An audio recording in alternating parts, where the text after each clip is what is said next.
Misteri di balik keheningan istana, ketegangan dan dugaan rahasia keuangan Ratu Camilla. Dalam beberapa hari terakhir, kedamaian yang tampak dari luar istana Buckingham ternyata hanyalah permukaan tipis.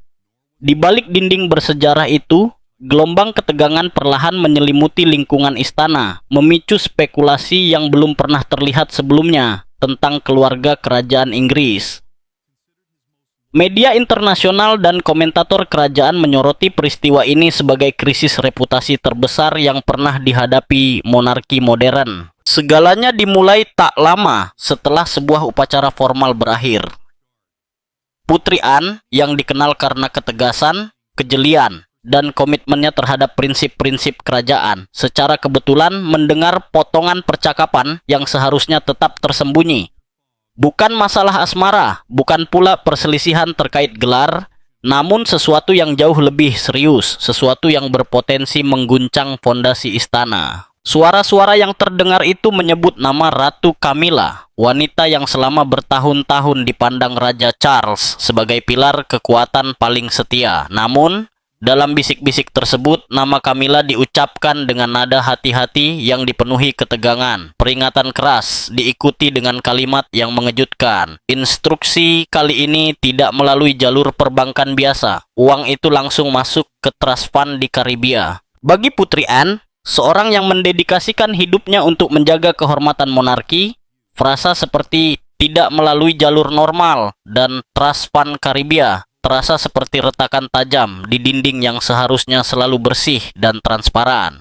Selama bertahun-tahun, Anne telah mencatat setiap pergerakan finansial istana, dari laporan anggaran tahunan yang terlambat hingga proyek restorasi mahal yang diawasi Camilla sendiri, bahkan sampai pergerakan aset yang dikemas rapi sebagai sumbangan amal. Semua itu kini terasa seperti potongan teka-teki yang mulai membentuk pola yang mengkhawatirkan. Anne tidak bereaksi secara impulsif. Ia tidak membuka pintu atau langsung menghadapi siapapun. Bagi Anne, langkah paling efektif adalah diam dan mengamati. Dengan sepatu yang tenggelam perlahan ke dalam karpet tebal, ia mundur ke sudut yang sunyi, menimbang kemungkinan terburuk sekaligus mempertahankan ketenangan.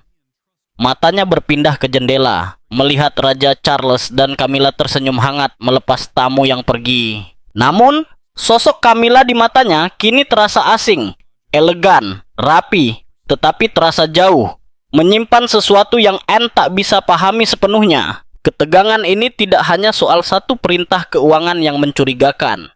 Ada rasa pengkhianatan yang mendidih perlahan. Jika desas-desus staf benar, tindakan ini bukan sekadar keuntungan pribadi. Ini adalah langkah yang merusak, mengancam fondasi monarki yang selama ini dijaga Anne dengan dedikasi tanpa kompromi. Sejak malam itu, Anne mulai menghubungi jaringan lama, figur-figur dari Royal Old Guard yang telah lama pensiun, orang-orang yang dikenal tegas, tajam, dan memiliki kemampuan membaca ancaman yang tersembunyi dari keluarga kerajaan sendiri. Istana kini bergerak dalam keheningan, cepat namun tanpa kegaduhan publik. Semua pergerakan tampak halus, namun jelas diarahkan untuk menahan kemungkinan krisis terbuka.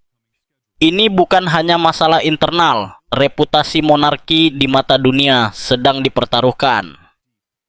Media internasional telah mencium ada sesuatu yang tak beres. Laporan-laporan dari BBC, Reuters, hingga The Guardian menyoroti ketegangan yang tidak diumumkan secara resmi, memberikan nuansa ketidakpastian di balik liputan formal yang tampak sopan. Putri Anne menyadari bahwa perannya kini lebih kritis dari sebelumnya. Ia harus menyeimbangkan kehati-hatian dengan kebutuhan akan transparansi. Sambil menatap tumpukan catatan di perpustakaan pribadi, Anne merenungkan sejarah panjang keluarga kerajaan, pengorbanan yang dibuat untuk mempertahankan tradisi, dan loyalitas yang diuji oleh intrik yang semakin kompleks. Setiap langkah harus dipikirkan matang-matang, karena satu kesalahan bisa menjadi bencana yang tak tertahankan. Fenomena ini juga menyoroti dinamika yang lebih luas di antara Camilla dan Anne. Selama bertahun-tahun, hubungan mereka dipenuhi kombinasi rasa hormat dan jarak tak terucapkan, dipengaruhi oleh perbedaan pandangan tentang tugas, tradisi, dan cara menjalankan kekuasaan. Anne mewakili prinsip-prinsip lama, disiplin, tanggung jawab, dan integritas. Camilla membawa kekuatan yang tenang, hasil dari kesabaran bertahun-tahun menunggu tempatnya di pusat kekuasaan. Ketegangan antara kedua figur ini yang sebelumnya hanya terasa samar, kini mengemuka dalam bentuk bayangan yang membayangi istana. Para staf istana, meski terlatih, tampak resah. Percakapan yang tidak sengaja terdengar Anne memicu kekhawatiran apakah aset istana dipindahkan tanpa pengawasan penuh Raja Charles. Apakah ada jaringan rahasia yang berjalan di balik layar, menggunakan label amal sebagai kedok? Pertanyaan-pertanyaan ini kini mengaburkan ketenangan yang selama ini melekat pada rutinitas istana. Dalam bayangan London yang berbalut kabut, istana Buckingham menghadapi ketidakpastian. Setiap senyuman Camilla di depan publik kini tampak dipenuhi lapisan makna yang belum diketahui. Setiap dokumen finansial, proyek restorasi, dan donasi amal menjadi potongan teka-teki yang harus diuraikan dengan teliti. Anne, dengan dedikasi seumur hidupnya, kini menjadi penjaga kebenaran, mengawasi dari sisi yang sunyi namun strategis, menunggu saat yang tepat untuk mengungkap apa yang tersembunyi. Jika misteri ini tidak terselesaikan, dampaknya bisa meluas. Sebuah krisis reputasi bisa menghantam monarki Inggris, mengguncang kepercayaan publik, dan menguji batas kesabaran keluarga kerajaan. Dunia menunggu dengan sorotan media internasional yang semakin intens. Sementara di balik dinding istana, aliran kekuasaan dan rahasia finansial bergerak diam-diam, menunggu saat pengungkapan yang mungkin mengubah sejarah monarki. Putri Anne duduk di perpustakaan pribadi, diterangi cahaya lampu hangat, menyusun strategi, dan meneliti arsip yang mungkin menjadi kunci. Di luar, kabut London perlahan menutup taman istana, menyelimuti semua pergerakan yang tersembunyi dari mata publik.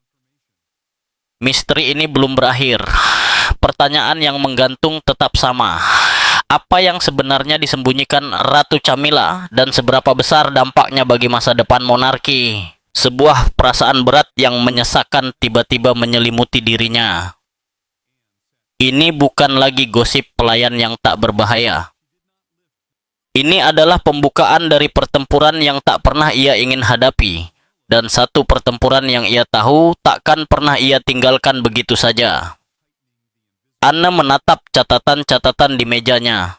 Pikirannya seperti papan catur yang dilemparkan ke kekacauan oleh bidak-bidak yang tak pernah ia bayangkan akan muncul. Kata-kata itu tidak melalui saluran biasa dan musik Karibia terus berputar tanpa henti di benaknya, mendorongnya untuk bertindak. Namun ia tahu, setiap langkah yang ia ambil harus sepenuhnya tersembunyi, meninggalkan jejak nol.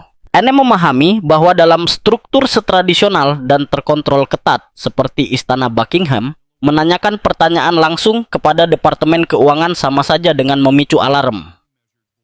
Alih-alih mengambil jalur resmi yang bisa dikenali, ia perlahan mulai menyusuri apa yang hanya bisa disebut sebagai jaringan abu-abu istana. Kontak lama dan penasihat pensiunan yang loyalitasnya padanya tak tergoyahkan. Individu-individu ini seperti arsip hidup, penjaga pengetahuan tentang pergerakan aset kerajaan sejak masa pemerintahan mendiang ratu. Sebagian besar harinya dihabiskan di ruang studi pribadinya, dindingnya dipenuhi rak-rak buku kulit tua yang tebal dan berdebu. Daripada bergantung pada alat digital modern yang mudah ditelusuri, Anne sengaja memilih metode lama yang lebih aman. Ia mengambil arsip pengeluaran dari kantor ratu yang mencakup 2 tahun terakhir, tepat setelah Camilla resmi naik ke gelarnya yang baru. Jari-jarinya bergerak lambat di atas angka-angka itu. Matanya yang tajam tertuju pada entri yang menandai biaya pemeliharaan tambahan terkait kunjungan kerajaan ke luar negeri. Tak lama kemudian, ketidakwajaran mulai terlihat. Anggaran berulang kali ditetapkan sekitar 15% lebih tinggi dari yang sebenarnya dibutuhkan, dan bagian yang hilang selalu lenyap di balik catatan samar yang tak jelas penjelasannya. Ketekunan Anne perlahan berubah menjadi perasaan cemas yang dalam ketika ruang lingkup masalah mulai terbuka. Untuk memperkuat kecurigaannya, ia mengatur pertemuan-pertemuan rahasia dengan kedok kunjungan sopan santun. Suatu sore, ia mengunjungi mantan bendahara kerajaan yang kini hidup damai di pinggiran kota, ditemani secangkir teh hangat. Tanpa menanyakan pertanyaan langsung, Ia berbicara dengan istilah halus tentang melindungi warisan bagi generasi yang akan datang. Sebagai jawaban, ia menerima anggukan mengerti dan potongan informasi yang mengarah ke jaringan perusahaan cangkang yang beroperasi di Luxembourg dan Monaco. Gambaran yang disusun Anne perlahan mengambil bentuk yang menakutkan. Ini bukan sekadar kasus Camilla mengambil sejumlah kecil dari dana umum. Ini adalah operasi pencucian uang tingkat lanjut, dirancang rapi untuk mengubah sumber daya publik menjadi kekayaan pribadi, tersembunyi dalam bentuk pila-pila mewah di sepanjang pantai Mediterania. Tidak ada properti ini yang mencantumkan nama Camilla. Sebaliknya, semuanya dimiliki oleh entitas korporat yang dikendalikan oleh kerabat jauh atau sekutu terpercaya dari masa lalu Camilla sebagai Mrs. Parker B.S. Dengan setiap lapisan yang terungkap, rasa dingin menjalar ke tulang punggung Anne, membentuk gambaran menakutkan di benaknya. Gedung pencakar langit di Frankfurt, apartemen mewah di Paris, semuanya ditandai oleh kehadiran kaki tangan yang diam-diam ditempatkan Camilla dalam struktur administrasi kerajaan. Jaringan ini telah tumbuh bertahun-tahun, mungkin bahkan sebelum Charles naik takhta, membangun persiapan untuk sebuah kekaisaran finansial di luar jangkauan parlemen atau pengawasan pemerintah. Anne menjadi lebih waspada dari sebelumnya. Setiap malam ia memiliki kebiasaan menghancurkan catatan pribadinya dengan mesin penghancur kecil yang tersembunyi di sudut ruangan. Tegangan menjalar melalui seluruh tubuhnya. Dalam penampilan publik dan makan malam keluarga, ia harus mengenakan topeng ketenangan yang sempurna. Ia menatap Camilla, wanita yang tetap minum teh dengan tenang sambil membahas kegiatan amal, dengan rasa jijik yang disimpan rapat. Di balik permukaan aristokrat yang terasah itu, Anne kini melihat tangan yang diam-diam menguras kekuatan takhta. Sepotong demi sepotong, menumpuk kekayaan pribadi yang tak berujung. Suatu hari, Anne menemukan folder tipis yang salah tempat di antara dokumen pertanian. Di dalamnya terdapat daftar saham korporat internasional yang dipindahkan sebagai hadiah tanpa nama. Salah satu entry mengarah langsung ke rekening bank Swiss tersembunyi. Kodenya persis sama dengan yang pernah Anne dengar di koridor beberapa hari sebelumnya. Ia berdiri membeku di kegelapan arsip, menarik napas dalam-dalam. Skala yang ia saksikan tidak lagi dihitung dalam jutaan, tetapi miliaran pound. Jumlah yang cukup untuk menghancurkan kredibilitas monarki jika bocor dengan cara yang salah. Pertemuan itu terencana dengan sempurna. Meja teh telah disiapkan dengan bon china langka. Aroma teh Earl Grey menenangkan, namun suasana tetap tegang. Anne duduk tegak, tangan tersilang rapi di pangkuan, simbol kedisiplinan dan kendali. Ia tidak mengangkat cangkirnya. Sebaliknya, ia mengamati lawannya dengan fokus yang mematikan, menangkap setiap gerakan kecil yang mungkin menunjukkan sesuatu. Camilla, di sisi lain, memancarkan ketenangan yang disengaja. Ia mengaduk tehnya perlahan. Sendok beradu dengan porselen, memecahkan hening, namun juga memperkuat ketegangan yang tak terlihat. Percakapan dimulai dengan pertanyaan yang tampak sepele mengenai kesehatan keuangan, yayasan-yayasan yang didukung Camilla. Namun setiap istilah teknis, seperti trust fund dan investasi luar negeri, diselipkan seperti jebakan tersembunyi dalam percakapan yang sopan. Anne memerhatikan setiap reaksi kecil Camilla. Kedipan mata yang terlalu cepat, napas yang tertahan lebih lama dari biasanya, atau jari yang menegang di atas serbet. Sebagai seseorang yang telah terbiasa berada di lingkungan terkendali, Anne menangkap pesan yang tersirat dalam gerakan-gerakan halus itu. Ketegangan memuncak ketika Anne berkata bahwa transparansi adalah satu-satunya perisai yang dapat melindungi monarki dari badai finansial global. Mata mereka bertemu dalam detik yang terasa seperti selamanya. Masker ramah Camilla mulai retak. Tidak ada pengakuan langsung, juga tidak ada penolakan sengit. Suaranya rendah, terukur, namun terselip peringatan yang disamarkan oleh kata-kata loyalitas. Camilla tidak membantah jumlah uang yang Anne sebutkan secara tidak langsung.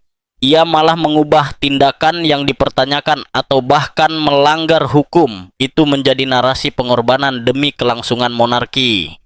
Tindakannya sekilas tampak serakah, kini dibungkus sebagai kewajiban untuk memastikan keluarga kerajaan tidak bergantung pada pemerintah di masa depan. Gagasan tentang keserakahan berubah menjadi misi yang dibenarkan. Tatapan Camilla berubah dari seorang permaisuri yang anggun menjadi seseorang yang mengundang Anne masuk ke dalam bayangan, mendorongnya untuk ikut serta menjaga nama Windsor. Gelombang jijik membanjiri dada Anne. Ia sadar Camilla bukan takut akan terungkapnya rahasianya. Ia gelisah karena Anne menolak bergabung dalam permainan itu. Penolakan untuk mengakui maupun menolak sebenarnya merupakan deklarasi perang yang sunyi. Camilla menempatkan Anne dalam dilema yang mustahil. Jika Anne mengungkapkan kebenaran, ia akan mengguncang institusi yang selama ini ia lindungi. Jika ia diam, ia menjadi bagian dari konspirasi. Pertemuan itu berakhir tanpa satupun tuduhan langsung diucapkan. Namun kenyataannya jelas. Anne merasa berat tatapan Camilla yang seakan membakar punggungnya. Tatapan itu milik seseorang yang siap melakukan apapun tanpa pandang bulu untuk memastikan rahasianya tetap tersembunyi. Saat melangkah keluar Clarence House, udara malam yang dingin mengisi paru-paru Anne. Ia memahami satu hal. Ia telah memojokkan Camilla, dan makhluk yang dipojokkan akan segera menunjukkan taring dan cakarnya. Konfrontasi itu menegaskan keyakinan Anne bahwa apa yang ia temukan bukan sekadar kebenaran yang tidak menyenangkan, melainkan tumor malignan yang telah menyebar terlalu jauh. Camilla bukan sekadar mencari keamanan finansial. Ia seorang ahli strategi yang menjalankan jaringan rumit, siap menyingkirkan batas moral demi mengejar kekuasaan yang tidak bernama. Keesokan harinya, perubahan terasa di seluruh Buckingham Palace. Pandangan staf junior yang biasanya menunduk kini dipenuhi rasa takut yang tidak nyaman. Langkah kaki terdengar tergesa-gesa di koridor. Bisikan berhenti saat Anne muncul. Semuanya menunjukkan satu kebenaran tak terbantahkan. Camilla telah mulai bergerak. Sejak momen itu, Anne sadar bahwa intrik dan kekuasaan di balik tembok Clarence House jauh lebih berbahaya daripada yang pernah ia bayangkan. Dunia yang selama ini ia kenal, dunia yang penuh protokol, tata krama, dan kewajiban kerajaan, ternyata juga merupakan arena pertempuran rahasia, di mana setiap senyum bisa menyembunyikan niat licik, dan setiap tatapan bisa menjadi senjata. Kisah ini bukan sekadar catatan tentang ambisi individu, tetapi juga pelajaran tentang kompleksitas kekuasaan, loyalitas, dan moralitas dalam monarki modern.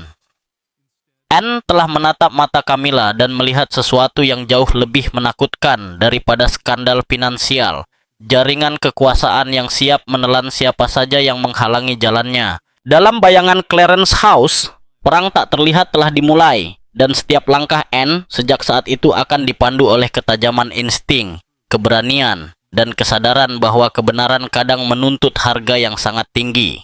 Putri Anne, yang sejak lama dikenal karena ketajaman, keteguhan, dan komitmennya terhadap kehormatan monarki, mulai menyadari keanehan ini ketika truk penghancur dokumen profesional tiba di pintu belakang istana pada jam-jam yang tidak biasa. File finansial yang direncanakan Anne untuk diperiksa lagi tiba-tiba diklaim telah dipindahkan ke arsip luar lokasi atau rusak akibat pipa air yang pecah. Bahkan beberapa figur penting di divisi manajemen aset yang sebelumnya netral secara mengejutkan mengundurkan diri dengan alasan sakit atau urusan keluarga. Sementara Camilla bekerja keras menutup setiap celah, Anne menampilkan ketenangan luar yang hampir menakutkan. Ia tetap hadir di acara militer, memotong pita di acara amal dengan presisi mekanis, seolah tak ada yang terjadi. Namun di balik wajahnya yang tenang, pikirannya berpacu.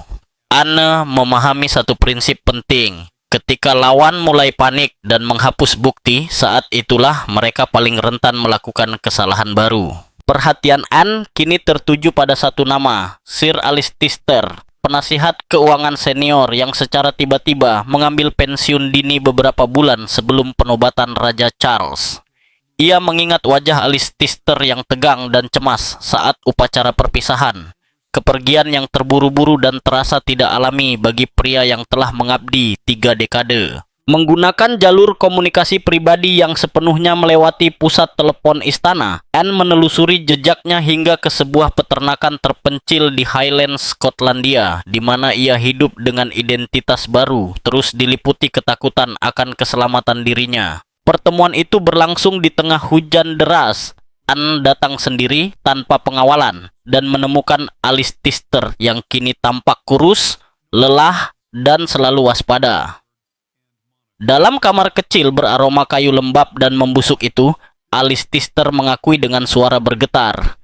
Instruksi tulisan tangan dari Camilla memerintahkan aliran uang hilang, malam-malam tanpa tidur yang dihabiskan untuk menghancurkan dokumen asli terkait investasi di surga pajak luar negeri. Namun titik balik datang ketika Alice Tister menarik kotak besi tua dari bawah tempat tidurnya. Tangannya gemetar saat membuka kotak itu, memperlihatkan salinan mikrofilm dan dokumen yang dilaminasi rapi. Ia mengaku karena terkejut oleh skala konspirasi dan takut disenyapkan, ia diam-diam menduplikasi seluruh blueprint finansial yang mengarah langsung ke rekening tersembunyi Camilla. Dokumen itu tidak hanya menunjukkan jumlah yang mencengangkan, tetapi juga tanda tangan rekan-rekan yang ikut dalam jaringan tersembunyi itu. Anne memegang dokumen itu dengan rasa berat yang bisa menghancurkan satu individu, namun mungkin menjaga integritas seluruh dinasti kerajaan. Alice Tister menatapnya dengan penyesalan dan permohonan, setuju menjadi saksi jika Anne dapat menjamin keselamatan keluarganya. Keputusannya bukan karena keberanian semata, melainkan keyakinan bahwa Anne adalah satu-satunya orang yang memiliki otoritas dan tekad untuk mengakhiri mimpi buruk ini. Pagi itu, istana Buckingham diselimuti ketegangan asing. Anne menuntut pertemuan darurat yang sangat rahasia di kantor raja, hanya dihadiri Raja Charles dan lingkaran kecil anggota Dewan Privy Senior. Ketika pintu oak berat ditutup dengan dentuman tegas, udara di dalam ruangan menjadi padat dengan ketegangan. Raja Charles duduk di tengah, wajahnya tampak lelah dan bingung oleh keseriusan mendadak yang dibawa kakaknya. Di seberang meja, Camilla tetap duduk dengan komposur sempurna seorang ratu, tangan terlipat rapi di atas meja. Namun saat ia melihat koper kulit yang dibawa Anne, sekilas panik muncul di matanya. Anne tidak memulai dengan tuduhan dramatis. Dengan efisiensi dingin seorang yang menghabiskan hidupnya mengelola kewajiban kerajaan, ia mulai meletakkan satu file demi file di hadapan mereka. Salinan mikrofilm, jaringan aliran uang rumit seperti jaring laba-laba, dan kesaksian tertulis Alice Tister. Setiap halaman yang dibuka seperti palu yang memecah kesunyian menekan ruangan. Jari Anne menunjuk ke miliaran pound yang mengalir melalui surga pajak luar negeri ke kode akun yang cocok langsung dengan transaksi keuangan pribadi Camilla di Eropa. Raja Charles menatap bukti itu dengan ketidakpercayaan. Matanya berpindah dari angka dingin di kertas ke wanita di sisinya, mencari penjelasan, namun hanya menemukan diam yang menakutkan.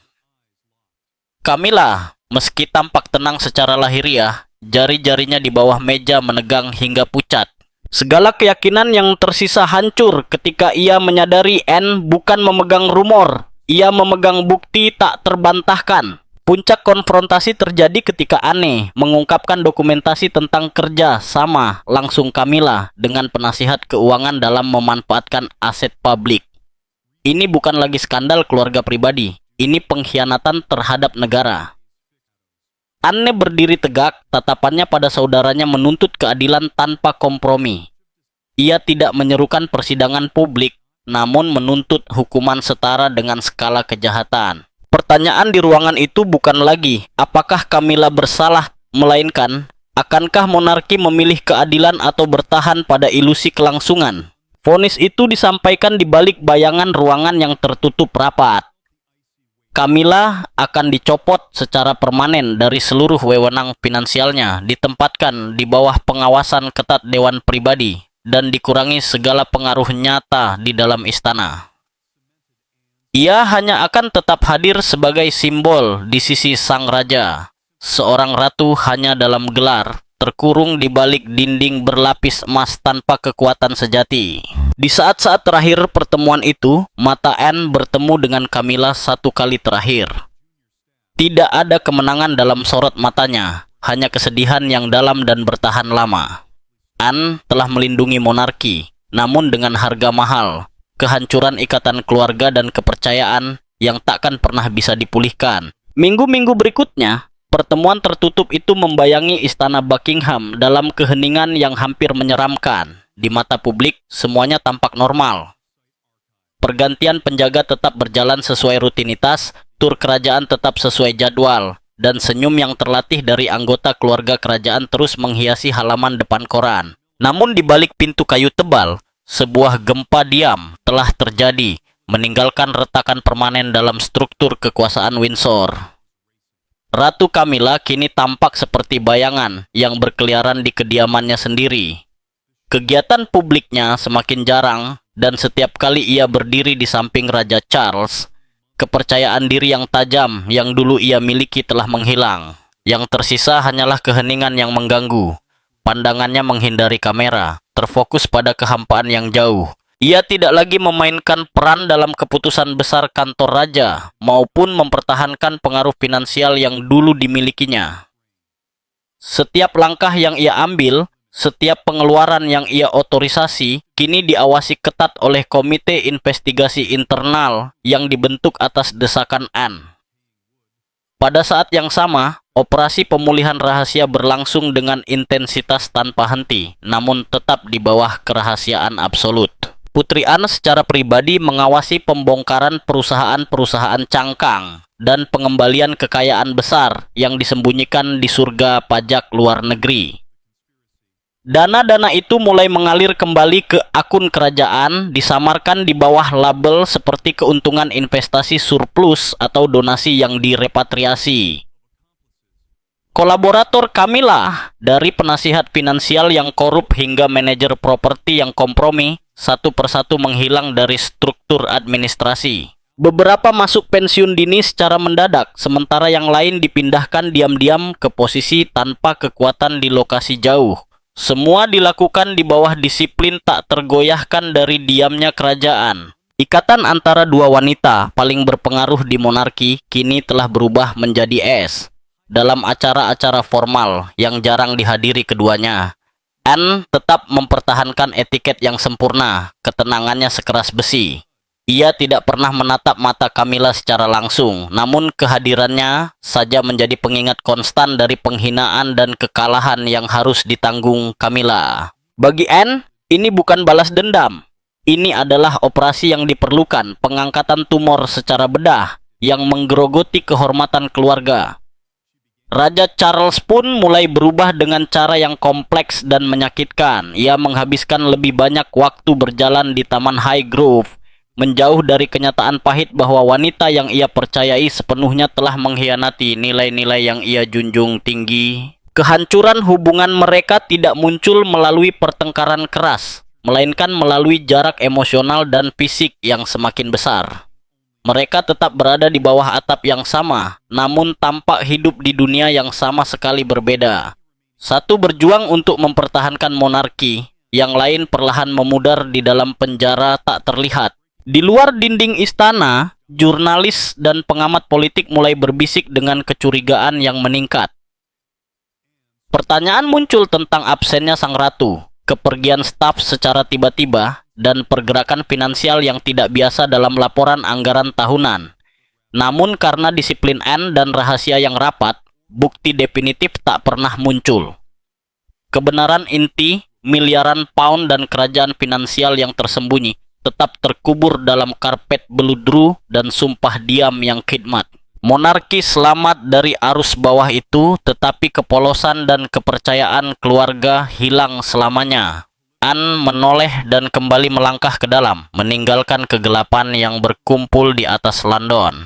Ia kembali menempati posisinya sebagai penjaga tak tergoyahkan dari institusi, bersedia mengorbankan segalanya untuk menjaga takhta tetap bersinar, meski harganya adalah kesendirian abadi di puncak kekuasaan. Sekarang setelah kisah ini berakhir, muncul pertanyaan yang sulit.